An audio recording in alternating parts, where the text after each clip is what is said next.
What's next for transportation energy?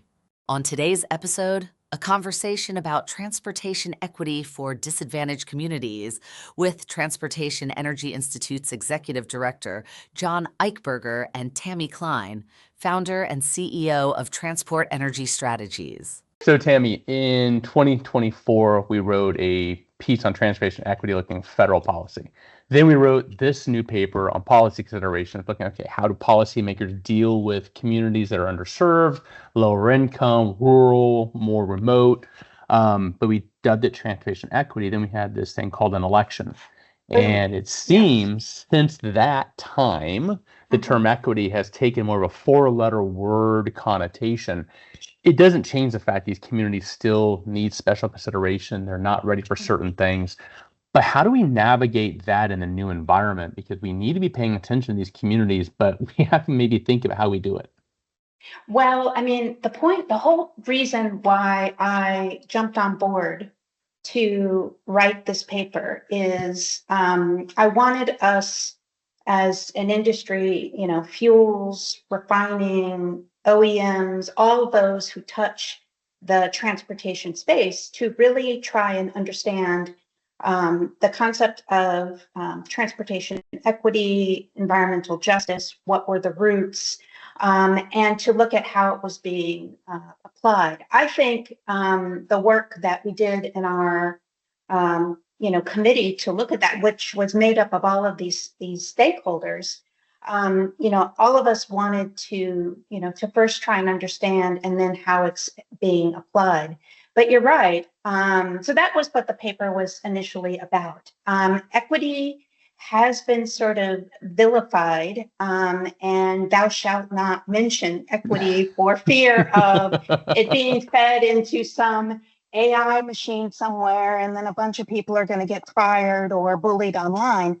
It's so weird to me in a way because that's not what this is about. This is about looking at, just like you said, underserved communities. The terminology has been disadvantaged communities. And how do we get people around? How do we get people to their jobs, to participation in the community, so on and so forth. And I'm proud of the work that we did because part of transportation equity has the way it's been applied has been to, well, it's only electric vehicles. But as we saw looking at various communities, it could be about that. We heard from tribal communities that are really making success out of, electric vehicles, electric buses, so on and so forth. And then, you hear from other disadvantaged communities is, hey, we don't have power. We need roads, we need fueling stations. So the paper was about, beginning to understand how it's being applied and that it's not one-stop shopping. So to me, despite the fact that equity is in the name, I feel like it's very compatible with what the administration, at least as we understand, wants to accomplish, which is, maybe having a broader range of choices. And in some cases, yes, that might be fossil fuels. In some cases, that might be low carbon fuels. And in other cases, it might be, electrification, or it might be a combination of all three. And I think you're right. I think this ties into exactly why Transportation Energy Institute exists. We look at how do we reduce emissions while maintaining the work rate on commercial vehicles? How do we make sure that consumers have options that satisfy their daily needs? This is just looking at different communities that have different needs.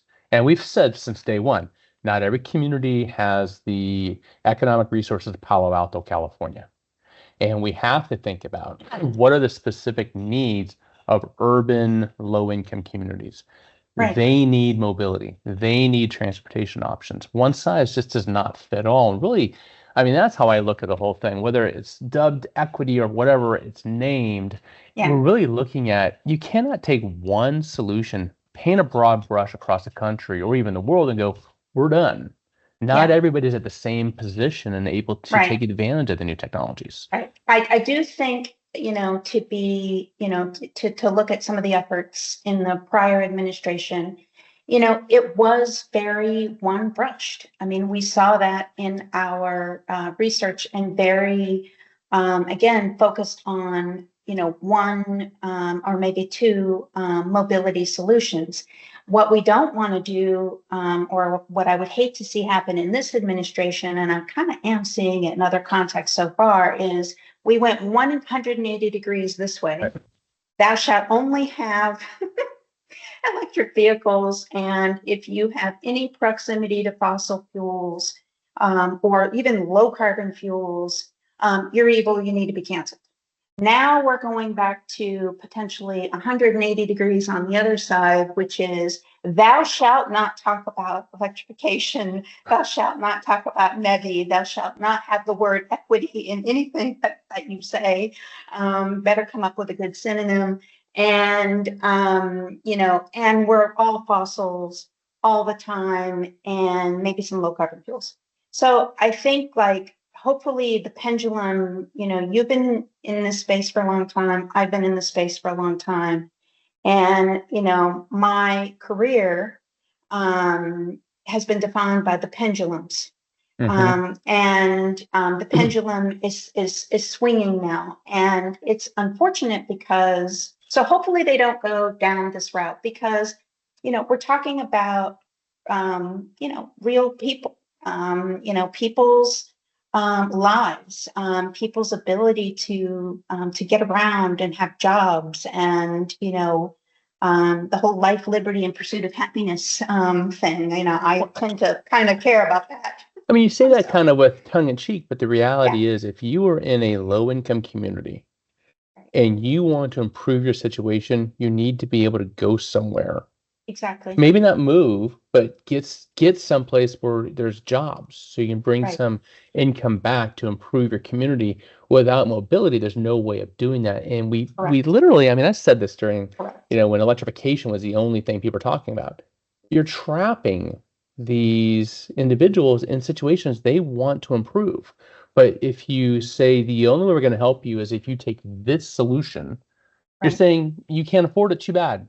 I'm sorry you're in that situation, but we're not going to help you. Right. I think I'm with you. The pendulum swung, and the pendulum's going to continue to swing radically left and right. And luckily, neither of us lobby anymore. We don't do any of that stuff. So luckily, we're not right in the crosshairs.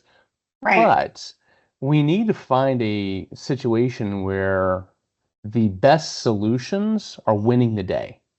And you mentioned some tribal communities, they embrace electrification. It is an option for some. It's just not an option for everybody. But where it makes sense, we should be encouraging, supporting that transition. But we need to make sure that we're not taking these lower income communities or the underserved communities, disadvantaged communities, and saying, you're stuck. You're not going to improve your air quality. You're not going to improve your mobility. You're not going to improve the economics of your transportation, because your ability to absorb what we ask you to do doesn't exist. We've got to have multiple solutions for all these communities to improve their air quality, improve the economics of their mobility. Otherwise, we're really saying you're stuck. We're not going to help you. Right. And it should be the people, in my view, it shouldn't be, people like me, who, impose or try and, represent it. There should be self-determination, in those communities, not as me, some person who isn't, living that life and walking in those shoes, literally, trying to impose that. And I do think, if we look at some of the, sort of actions in the recent past, it is, maybe a little bit, has not been that way. So it needs to be the people who are affected who, make that determination, and then get the relevant support that is needed, rather than, folks like us trying to, again, impose our own will. It's like, it's just a different person's will, on a different day. It doesn't change the impact on the communities. So this is the third time we've done what we call policy considerations paper, and we don't advocate. And so our papers like this are designed to just present questions that policymakers need to really think about. Now, they don't have to answer all the questions, but when you're developing a policy on transportation that's going to affect multiple types of communities, these are things to think about. One of the things you just mentioned is in here, like you've got to coordinate with boots on the ground. You have to coordinate with community leaders who understand what their communities need, understand the resources they have available, and try to develop solutions that fit their needs. Again, it can't be Washington coming in. Remember, I think it was Reagan said the scariest words in history of the world are, "I'm from the government, I'm here to help." It can't be that. It's got to be, look, we are here to help. What do you need? How Right. can we help you? Not, Right. here's the Right. tools, do it, or if Right. you don't get any funding, which is the Right. heavy-handed way government likes to operate. Right. Or we can only listen to or hear from certain communities like the NGOs. So there are NGOs out there that are doing wonderful work. They've really led and continue to lead in this space. There's no doubt about it. I can name them, but I think there also needs to be fuller participation and discussion. So if there are stakeholders that are part of or operate in those communities, the people need to hear from them as well. And I think that's something I've observed also in prior years, is that you may be an operator, a fuel retailer, or an OEM, or something of that ilk, and you're not able to participate in those discussions, even though you may operate in that area. And I think that's wrong. And then I think also in terms of the questions, it's also for communities to think about, because it's not just for the federal government or states or localities or NGOs. It's for them to think about, okay, what are our needs? What are we trying to accomplish? What works best for us? So I think those questions are just merely a jumping off point for further reflection, discussion, study, so forth. Yeah, I think it's the document, it's only a 4-page document, but I think it summarizes, if I'm drafting policy, what should I be thinking about? If I am looking to improve my status of transportation, what are some things I need to be considering? One of the things in here is, think about the role of your first responders, and think about transportation accidents or transportation crises, and how do your first responders, how are they equipped to deal with certain scenarios and situations? All that stuff is, you wouldn't think about it. I'm writing a transportation policy, or I'm asking for a transportation grant, or I'm putting together a plan for my community. How many people are really thinking about that first responders element? But in our working group, that came as like, hold on, we have a lot of volunteer firefighters that don't have resources for certain suppression devices. Right. Which I would never have thought about. And that's one of the good things about what TEI does, is we bring together these different groups to go, well, what about this and what about that? And I know you and I were sitting there sometimes going, oh, where'd that come from? Oops. But that's really important. Oops. Yeah. Fire suppression, good idea. No kidding. Yeah. I remember we had that issue when ethanol first came out. How do you put out an ethanol fire? Right. And now, how do you put out an electric vehicle fire? And all these things are really important, especially if you have an accident that is serious.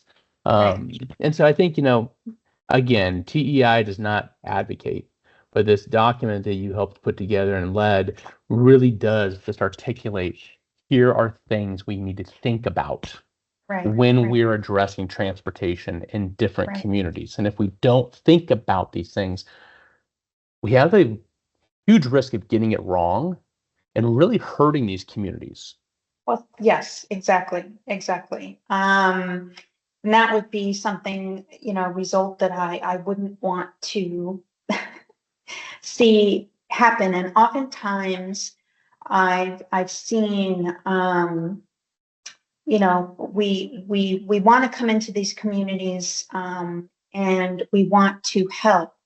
But our approach, our proposed policy solutions And our interactions often lead to, kind of hurting people and hurting communities. So I just, that was sort of a motivation, I think, also behind this as well, is we think we know, but do we really? And so, our goal here is never to advocate, but it should be to educate and illuminate, and at least get people thinking. And that was the whole point of doing this. What do we know? What do we understand? And can we help these communities by sort of just lining up these questions for consideration, and the policymakers and so forth, other stakeholders that are involved in these communities.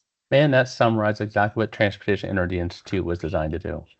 Present data, present analytics, present questions to help lead to more informed decisions. What's Next for Transportation Energy is a production of the Transportation Energy Institute. Find out more about us at transportationenergy.org.